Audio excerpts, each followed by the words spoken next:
Hello everybody, SlimKirby here. Welcome to part 5 of the minigame poster. The first game we have is Skateboard Scamper.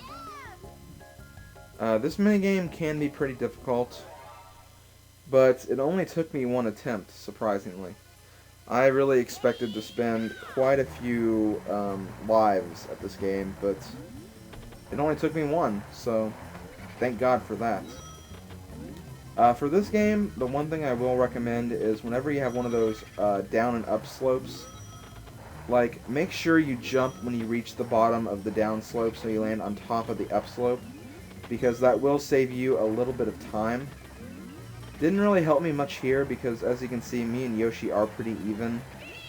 I'm probably just like a little bit ahead. I couldn't really tell because it looked pretty damn even to me. But thankfully I did win that minigame. Kept my multiplier going for a little longer. 9. Wow, that's a lot. Unfortunately, this next minigame is probably, maybe not the hardest, but it is definitely tricky. The next one is Platform Peril. What's tricky about this minigame is you have to be right on with your jumps. And overtaking the computer players isn't really an option, because the computer players are very competent in this game. Just make sure that when you're jumping across platforms, you don't jump too early. Like, for those conveyor belts that actually move towards the finish, you want to make sure you run to the very end of that conveyor belt, then jump, because that will get you a small little lead over the computer players for a while. So as you can see, I could easily get ahead of them and win the minigame with no problem.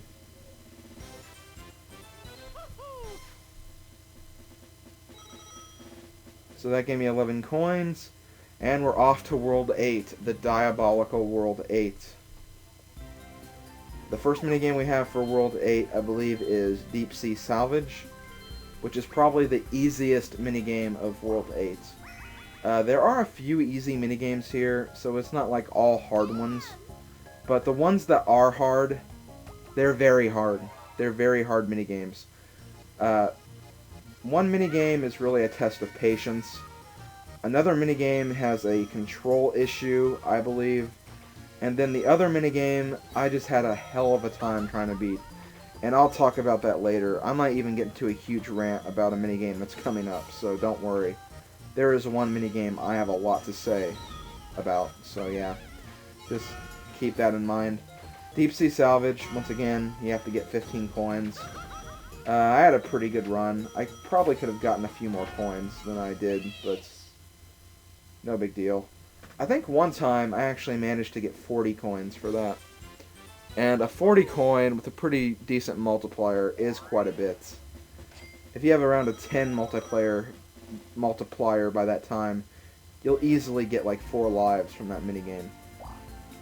Next we have Shy Guy Says. As I said earlier, this game is a test of patience. It really is. You can't move too quickly. You can't take too many risks. You have to just focus and don't be so hasty when you're doing this. Also, make sure that whenever Shy Guy raises 2 flags, don't press anything until he decides on a flag. Because in this game he has a nasty habit of picking one flag, then going to the next one, and then going back to the first one. It's very annoying, but he does that, so keep that in mind. It can be very tricky, trust me, I know. There were definitely a few attempts of this minigame where I kind of got confused with that. And also, to give you an idea of how much time you have when raising a flag, you have to do it before Lakitu leaves the screen, because there was an attempt where I did it too slow.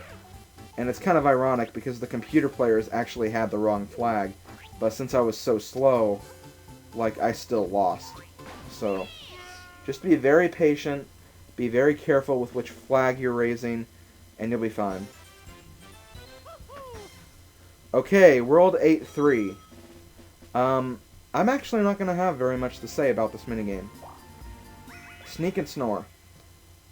I'm still going to say that this is probably the hardest 4-player minigame in the entire game.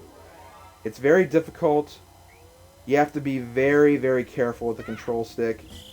And you almost have to kind of guess when Chain Chomp will awaken so you can lower the control stick. Now, I got very lucky here, and you'll see why in a minute.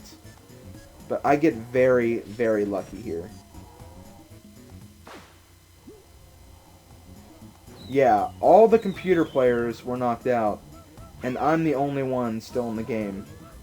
So from this point, I just made a mad dash for the ending, and I was able to complete it in only 2 attempts. Now, by 2 attempts, I only mean recorded attempts. And I'm going to explain what I mean by that when I get to 8.5. But next we have 8.4, which is Hexagon Heat. Very easy minigame. You shouldn't have too much problem with this. Some of the computer players can be kind of annoying, especially if you're running behind them and they get onto a platform and you try to jump at them. Sometimes you'll land on their head and then you'll like fall back to the lava, so it can be difficult. Right here Yoshi had a little fun jumping on Wario and Donkey Kong's head. But yeah, and I had no idea what Wario did right there. But I'm going to start talking about World 8.5. World 8.5 is Lava Tile Isle. Lava Tile Isle is a minigame I won twice in the normal board playthroughs. It was a game I was pretty good at. For Lava Tile Isle, in recorded attempts, there were 12. Now I know what you're thinking. I have only like 7 lives at this point. So yes, I got a few game overs. I got several game overs.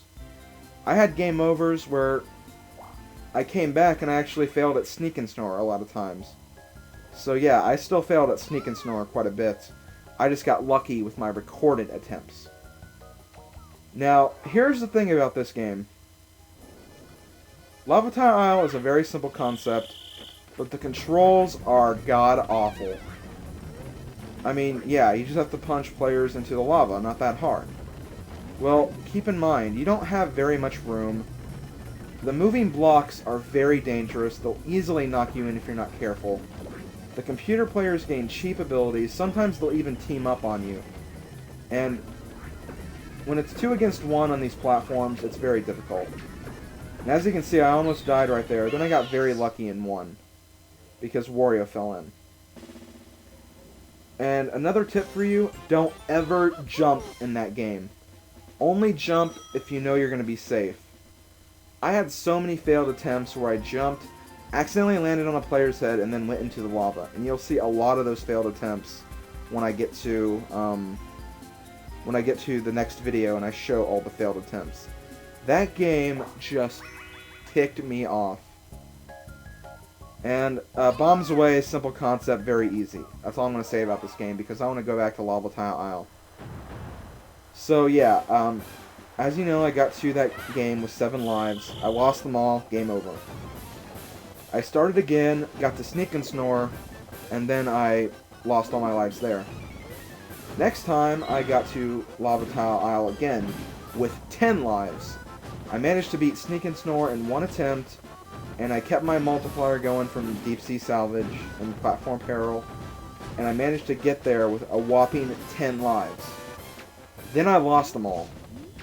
So at that time, I was like, screw it, I'm going to go back to Lava Tile Isle in normal minigame mode, and I'm just going to practice it for a while. I'm just going to practice it, because I'm obviously not doing a good enough job to actually win.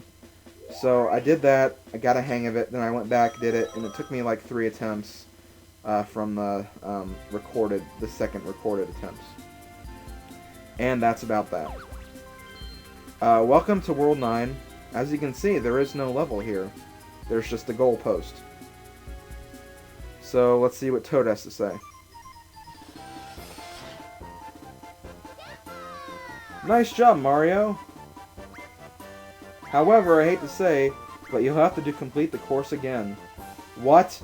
No way I'm doing that. And sure enough, you find out that the Toad is actually a fake. The Toad is actually 3 baby Bowsers posing as a Toad. So make sure you say no to that. Do not say yes. Otherwise, you will have to do the whole course over again. I'm not sure if you really have to, but I wouldn't risk it. I would never want to do that course over again. That is a terrible course. But anyways, World 9 is just this one minigame, Shell Shock with Baby Bowsers. And the Baby Bowsers will never fire at you. They'll never fire at each other. They'll always fire at you. So make sure you take out all the Baby Bowsers very quickly, because you can easily lose if you're not careful. Here I got kind of lucky because I didn't get fired at until 2 of them were already gone. And then I could kind of just move behind the pipe and take care of this last one. So yeah, not too bad, only 4 attempts, but that's the end of this video. See you guys in the next video for the conclusions and the final video of Mario Party 2 board playthroughs. So see you guys later.